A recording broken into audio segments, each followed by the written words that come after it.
Hello, my name is Renhua Ming. Welcome to Presidential Hackathon International Track exclusive program, in which we interview critical issues with distinguished figures. Being the digital minister, Audrey Tang often quotes the Dao De Jing clauses in interviews. In this episode, we are going to discover the features the digital minister found in Oriental philosophy echoes with technology. Presidential Hackathon. The hacker spirit is always online. Welcome back, Minister. Thank you for being with us today. Sure. So, it is already the third year that COVID-19 made a great impact to humans' daily lives. And as you mentioned in our last episode, that it makes travel harder, and of course, the carbon emission probably would reduce because of that. But from your observation, do you see any changes that human treats the environment or our world different due to COVID-19? Definitely. I think for the first time, we see our neighbors as not people who live physically proximate to us, especially around the world when there's lockdowns. Well, it doesn't really matter who's your neighbor or not, right? But we find people who share a same value, on the same clarity of vision, a shared urgency, and then this internet imagined community suddenly become much more real compared to the physical exchange. So because of that, we've seen people working around the clock to develop not just the rapid testing or contact tracing, but also vaccines and so on, because there's a real shared urgency. And the clarity of vision means that what previously was holding us back from collaborating, including patents, when it comes to vaccination and so on, is suddenly not a problem anymore. The easy access to the scholarly articles, to the research data and things like that, all made it much more likely for someone in a different corner of the world to benefit from your data contributions and to get this data collaborative, this coalition going between the people who are working on the same problem. So I believe that we will carry this camaraderie, this solidarity forward to solve issues of a similar shared urgency, but with much more clarity than before, such as climate action. And on that point, do you see that the COVID-19 actually accelerate how this society accepts digitalized their daily lives? Yeah, I would say that in Taiwan, we do not feel it as much because we've never had a single day of lockdown in the past 2.5 years. Correct. But indeed, in other parts of the world, where there's no choice between the two hybrid modes of communication, there's this almost forced, coerced digital transformation going on, which actually made inequity worse in many corners of the world. So I would not pretend that it's a good thing overall. It's obviously not. But, yeah, but it did make it much more likely that people who previously did not believe that anything could be done over video conference to nevertheless clear the cache in their mind and try it out for maybe the first time in a decade. It's not like these senior leaders didn't have video conferencing experience. It was just it's bad experience, right? So they, after having to try it during the pandemic times, discover although it's not like 100% there, maybe it's 80% there instead of a kind of negative experience overall. So as a result, we became much more likely to meet senior officials, my counterparts, over the internet during those 2.5 years. Because previously, it's either video conference, but with just a junior working level, or if you want to meet senior leaders, it's always face-to-face. But nowadays, there's no such restrictions. So our next question is that, is there anything from Dao De Jing that you can refer to climate management from your point of view? Is there any wisdom that we can draw from Dao De Jing on climate or SDG matters? Sure. So the Dao De Jing says to give no trust is to get no trust. 信不足焉，有不信焉, meaning that in order to work on something that is a shared urgency, we need to trust the citizens.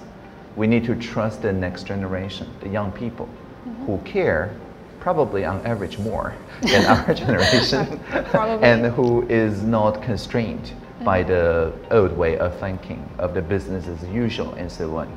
We need to trust the people who are even too young to vote, to lead the social movements, that sets the norms around how we treat each other and also treat the environment. And that does take a leap of faith, because traditionally democratic countries are founded upon the idea of a well-informed citizenry, right? You have to be this year old to vote, this year old to get elected, this year old to be president, and things like that, like the wisdom of seniority is respected. But in order to work on the climate action together, I think we need to flip that around and trust that even the youngest voices, for they are the main stakeholders when it comes to climate change.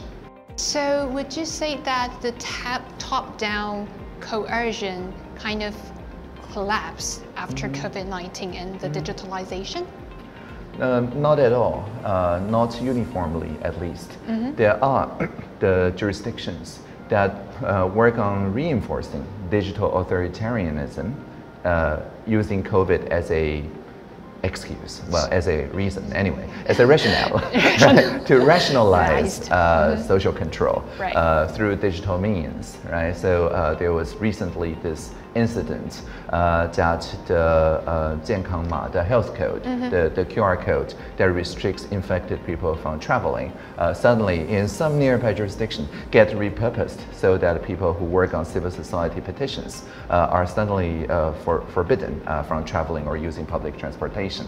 And so I wouldn't say that top-down coercion collapses because of pandemic. Obviously, it made it much easier to get those authoritarianism, even surveillance statism into place in those jurisdictions. But on the other hand, I would agree with you that in some like less visible democratic society before the pandemic, like Taiwan and New Zealand, our models of working with the people, not just for the people, of working with the citizens, not just for the citizens, the civic tech use that we have seen that thrived during our work to counter the pandemic, and also in New Zealand and some smaller democratic countries. It did shine as an international model of not giving up on the core tenets of democracy, but actually making peer-to-peer co-production even more productive because of, as I mentioned, the sheer urgency and the clarity of purpose.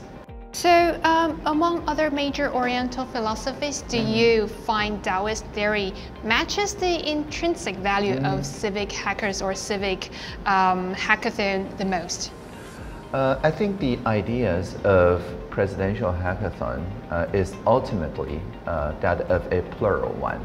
That is to say, we welcome the innovations come from all the different corners of not just domestically our society, but from very different society that have a very different culture. Because we do believe that when people and people who do not necessarily share the same background work together, the tension, the conflict, the differences actually powers innovation, so that we can challenge each other to think out of the box, but then work on something that is a common purpose after all. And so collaboration across diversity, the kind of interplay between the yin and the yang, I do believe that this works very well with the central theme of our presidential hackathon.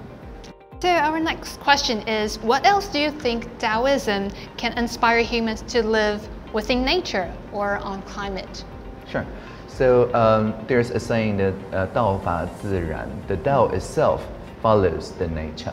So this means that it's in opposition to the idea of 人定胜天, that the human will always triumph over the nature, right? In Taiwan, people don't say 人定胜天, right? Because we faced earthquakes, we faced typhoons.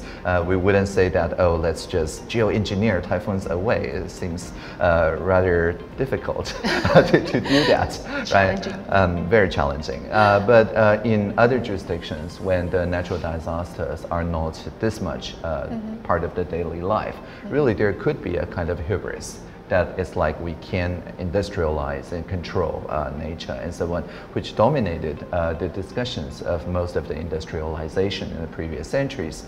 But even today, the ideas of like optimizing everything, automating everything, a smart city without smart citizens and things like that kind of all speak to the same human triumph over environment instinct. So I do believe that Taoism offers us a sense of humility of being humble vis-a-vis not just the environment, but with future generations, of keeping an openness and interoperability and resilience in our designs so that people, as I mentioned, who are too young to vote, nevertheless has the ultimate say of what our designs would do. And of course, that fosters the kind of open and collaborative spirit that the presidential hackathon imbues in our each and every action and in our yearly planning. So it's very good to know that our ancient wisdom echoes with presidential hackathon after probably 2,000 years later. Oh yeah, the East Asia is not all Confucianism, you know. Yes, of course. So thank you very much today, Digital Minister, and we will see you next time. Thank you. Next episode, we're going to talk about climate change and the SDG that involve with Presidential Hackathon Challenge theme. Thank you for watching the Presidential Hackathon International Track exclusive program. Presidential Hackathon, hacker spirit is always online. Until next time. When we see the Internet of Things, let's make it an Internet of Beings. When we see machine learning, let's make it collaborative learning. When we see user experience, let's make it about human experience.